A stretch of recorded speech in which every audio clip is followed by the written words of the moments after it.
Hi everyone, today I'm going to show you how to service your bike pedals, particularly your Shimano pedals, and in this case it's an SPD, a hybrid SPD variety.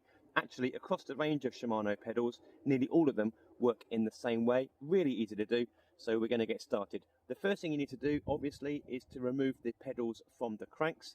As I've explained in a more in-depth video on my channel, which you can look at, the thread direction is different on each side. The easiest way to remember which direction is on the right side of the bike, it's the right way, which means lefty-loosey, anti-clockwise to loosen. There we go. So, there we go. If you can't get this part off, or you haven't got the right sized spanner, in this case it's a 15mm, there's often an Allen key, hex key recess behind as well. Not always, but anyway, that's how this side comes off. And then the other side, it's going to be the other way around. So clockwise, what is traditionally righty-tighty on the other side would actually be to remove. So we're going this way, and actually we're going that way as well, because that'll be the other direction on the left side. Anyway, now it's off, I'll get the other side done and we'll get into the workshop. Okay, so in the workshop, and the first thing hopefully you know is that I've put one pedal to one side. Because these are mirror images of each other in terms of thread direction and fitment, it's a good idea not to take both apart at the same time, just in case you get the parts muddled up. Now in terms of tools and what you need to service this, guys, it is really easy. The first thing you need is some form of cleaning solution, whether it's isopropyl alcohol, parts cleaner or something else, just to get rid of all the gunk and the crap that's on the outside. Once you've done that, then you're ready to remove this part. Now I said parts are different between pedals. This particular part is seen on lower end, no offense, pedals, but it's quite a handy system. You can remove this with mole grips, but it's often plastic, and it would be a good idea not to chew up these ridges that go around the outside. So the best thing you can do is to buy the right tool. In this case, it is the Shimano TLPD40, and the ridges here correspond with these ridges. You whip this on, and then you would undo in the direction that it says. I'm going to try to get this in focus for you here, but hopefully you can see just about here, there's an arrow with the words tighten. So to tighten this up, it's actually going to be lefty-loosey, so it's the other way round. So to remove, we're going to be going in that direction. Now these are put on very tight, so probably can't be done by hand. Best thing you can do is to pop this into a vise. If you do put it into a vise, be careful not to chew both sides up when you clamp things. Maybe put some towels either side, and indeed Park Tool and other companies provide vise inserts that you can use. But for me, I'm going to pop this into my bike clamp, and I'll show you how things work that way. So everything has been cleaned, and I'm going to pop the tool that I mentioned over the ridges so it's held firmly in place. It might be as I go to unscrew that the head of the bike clamp starts to move around, but we're going to give it a go anyway. And again, this is the opposite way to what is the traditional thread direction. So there we go, it wasn't too tight. Wonderful. Now because that's released without any more pressure needed, I'm going to take this out and we're going to do the rest by hand. So now that the initial tension has been removed from being in the clamp, we can do the rest by hand. And remember, we're going in the opposite direction to what is traditional for the screwing. Now, it might feel a bit tight at one particular point, much like removing a crank arm from a bike. It has to break through that point. There we go, it's getting easier now. This is a press fit system, so it requires that pressure to hold everything in place. And folks, we are nearly done, because things are only in two parts here. This part is normally filled with grease to about ½ an inch, so probably 12mm or so, up to about here. And there's loads of old grease in there as well, which isn't too gunky actually.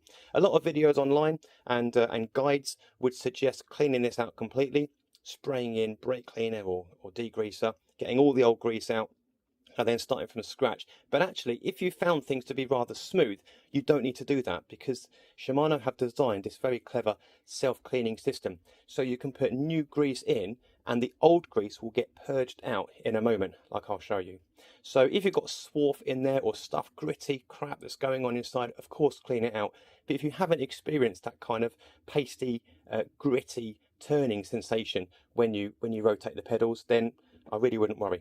Now the main work is here, and I'm just going to get a shop rag just to help me here and keep the table a bit better in condition.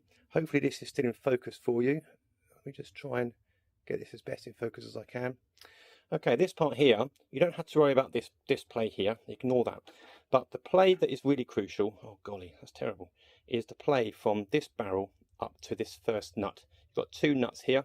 This is a tensioner nut, and let's get this in focus. You've got a tensioner nut and then a lock nut to hold everything in place. This system exists loads throughout the bike, whether it's wheel hubs, headsets and other places where you don't want to tighten the first nut completely, and so the lock nut just keeps things just in place. But you see that play there that I'm making?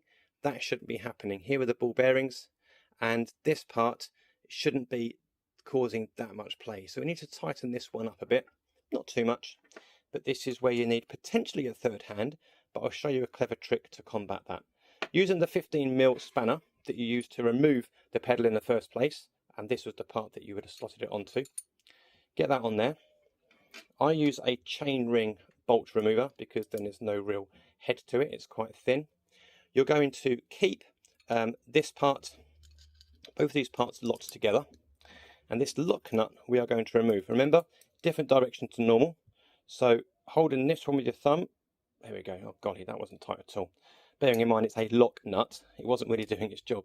So remove this lock nut from the first nut, the tensioner nut. There we go. Now this one's going to have to be tightened up, and remember we're going a different direction to what is traditionally known.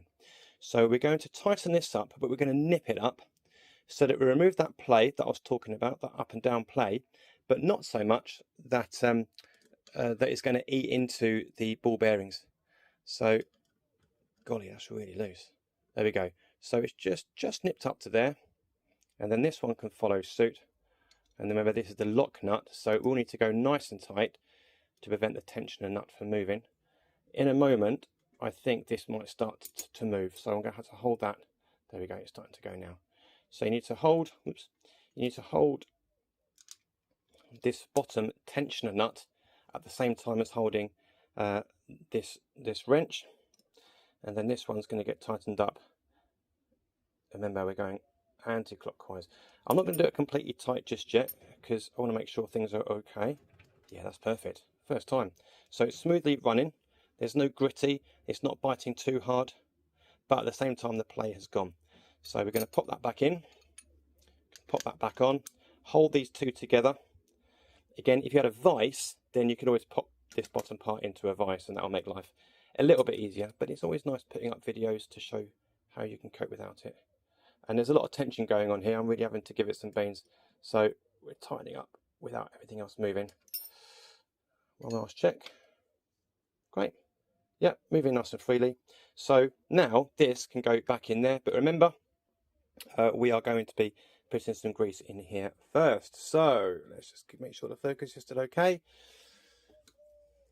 So remember, we're not cleaning this, but we're going to be putting it about 12mm up to about here of just regular bike grease. Amazing. There we go. It's a bit more than 12mm, and it doesn't matter because you'll soon see why. As this goes in, because this is under tension, as I mentioned earlier on, and it's a pressure fit, you're going to see a whole bunch of grease coming out now.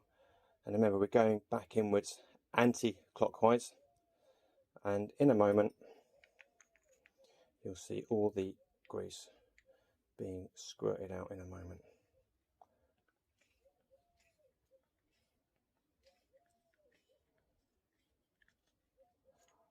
There we go. Actually, there's not too much being squirted out, which is fine. Now we're going to do this up properly tight in a moment, but for now, just getting a good idea for how things are. And that is nice and smooth, running really, really well, which is great. All the grease is starting to kick out from the top here now, which is what we want.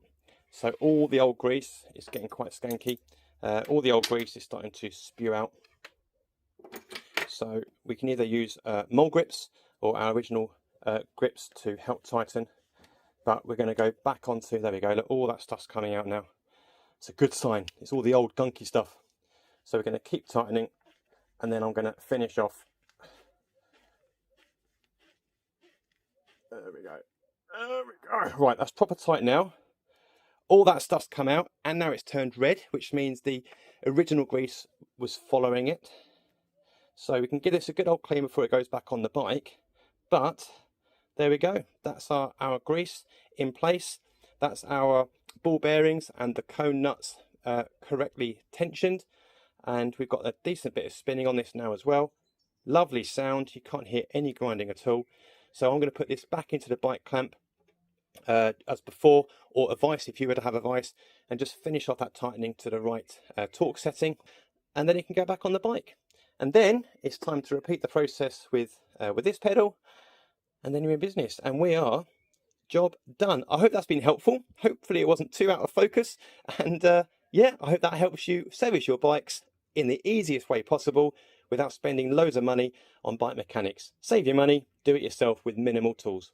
And that's me done. Thanks very much for watching. I'll see you next time.